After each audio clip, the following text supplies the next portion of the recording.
Hello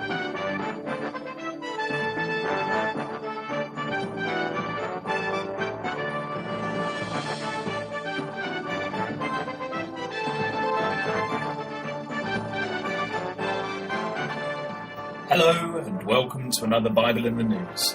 This week we review Russia's scary new weapons which will be ready for use in the next 2 years. The nations are indeed preparing for the great conflict of the latter days, as we would expect from Bible prophecy. This is Matt Davies joining you. In the Bible, in the book of Joel chapter 3, we read of a remarkable prophecy of our time. We know this because in the first verse, God, through the prophet, declares, "For behold, in those days and in that time, when I shall bring again the captivity of Judah and Jerusalem." It is thought that Joel was written around 900 years before Christ. We have seen God's hand at work fulfilling this prophecy in recent years, 3,000 years later. The Jewish people who, despite being scattered from their homeland by the Romans nearly 2,000 years ago, retained their cultural identity and in recent times have been regathered to their land. They declared the independence of the State of Israel in 1948, 60 years ago, and they obtained control of Jerusalem after the Six-Day War in 1967. Joel chapter 3 is a prophecy for our days then, in the time when God has indeed brought again the captivity of the people of Judah and Jerusalem back from their wandering. The next verse explains God's intention for this regathered people. "I will also gather all nations and will bring them down into the valley of Jehoshaphat, or the valley of God's judgment, and will plead with them there for my people and for my heritage Israel, whom they have scattered among the nations and parted my land." Joel chapter 3, verse 2. So God is going to bring the nations against Israel. This does seem counterproductive. Why would God restore Israel in order to then bring the nations against them? Well, the answer is in the verse. He will plead with them for his people and his heritage Israel. The people of Israel are set to become the center of an international controversy. They will be attacked by the nations, but then God will act in defense of his people. The grand point of all this is recorded later in the chapter. "The Lord Yahweh also shall roar out of Zion and utter his voice from Jerusalem, and the heavens and the earth shall shake. But the Lord Yahweh will be the hope of his people and the strength of the children of Israel. So shall ye know that I am Yahweh your God, dwelling in Zion, my holy mountain.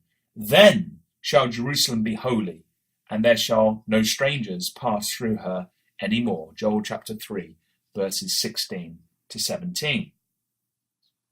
These things then have been revealed to any who wish to understand the Creator's purpose.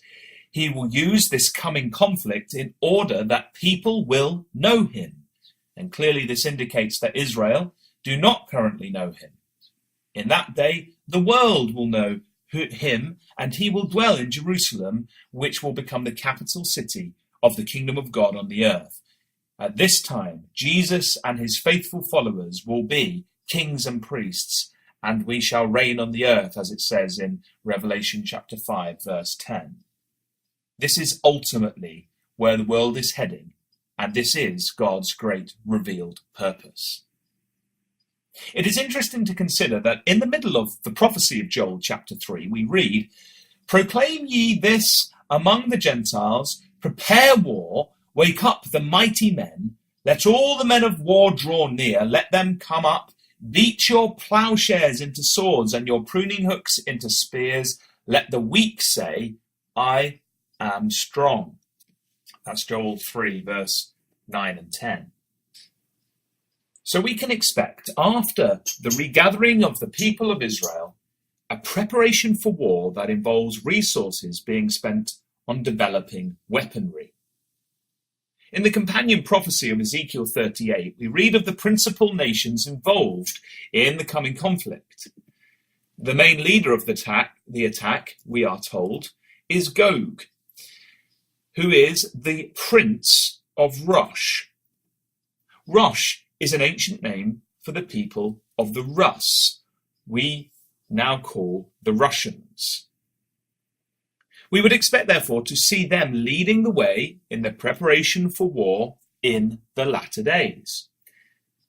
This week in the news, we have once again read of Russia's preparations for war. CNBC reported on the 24th of May that, quote, Russia quietly conducted the world's longest surface-to-air missile test, end quote. In this report, it stated, quote, Russia quietly conducted the world's longest surface-to-air missile test, according to sources with direct knowledge of US intelligence concerning the weapons program. The S-500 surface-to-air missile system successfully struck a target 299 miles away, which the US assessed is 50 miles further than any known test, said the sources who spoke to CNBC on the condition of anonymity. The latest revelation comes 1 week after CNBC learned that multiple US intelligence reports assess that Russia will be capable of fielding a hypersonic glide vehicle called Avangard, a weapon that no country can defend against by 2020. The hypersonic weapon is capable of carrying a nuclear warhead and is designed to sit atop an intercontinental ballistic missile. Once launched, it uses aerodynamic forces to sail on top of the atmosphere, end quote. The Avangard supersonic weapon is supposed to move at 20 times the speed of sound, so fast that it would be impossible to stop.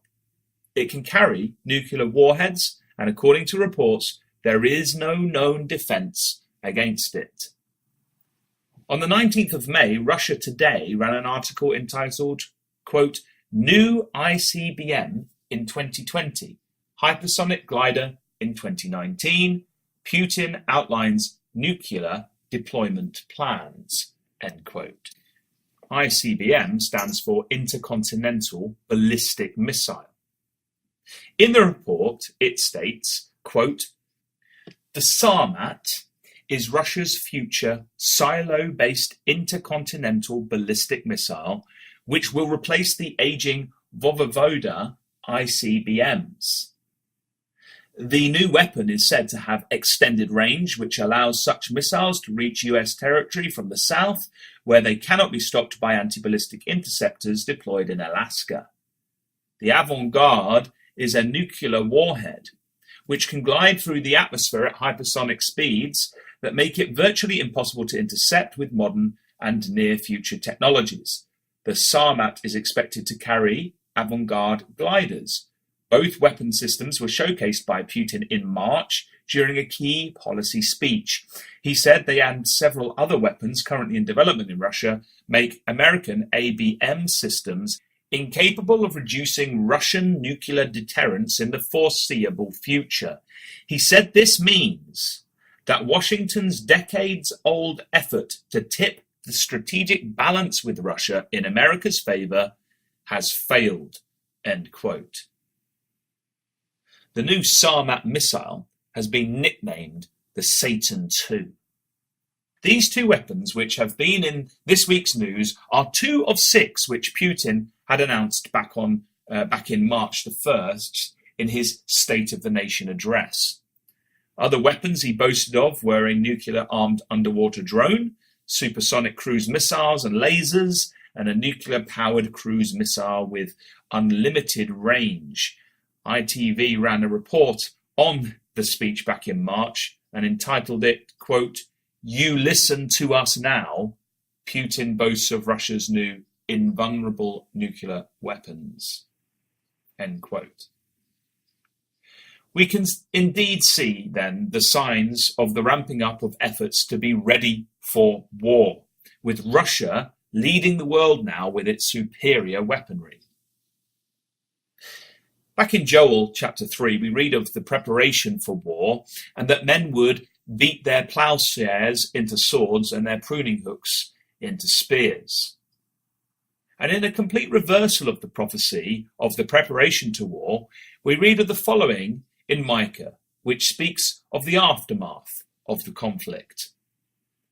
And he shall judge among many people and rebuke strong nations afar off, and they shall beat their swords into plowshares and their spears into pruning hooks. Nation shall not lift up a sword against nation, neither shall they learn war any more, but they shall sit, every man under his vine and under his fig tree, and none shall make them afraid, for the mouth of the Lord Yahweh of hosts hath spoken it. Micah chapter 4, verses 3-4. What a time to look forward to, a time of peace and of righteousness in the coming kingdom of God. As we see the signs of the coming conflict unwittingly being set in motion by the powers of men, let us never forget that it is God, the creator of the heavens and the earth, who is in control of these things and who has a purpose which he will fulfill. Therefore we watch and wait for Christ's return, knowing that it is our lot to wait patiently as God calls out of the Gentiles a people for his name, who will be part of that coming kingdom. Acts 15:14. In the Psalms we read these words: rest in the Lord Yahweh, and wait patiently for him. Fret not thyself because of him who prospereth in his way, because of the man who bringeth wicked devices to pass. Psalm 37, verse 7. And so we watch and wait patiently. This has been Matt Davies. Join us again next week, God willing, for another Bible in the News.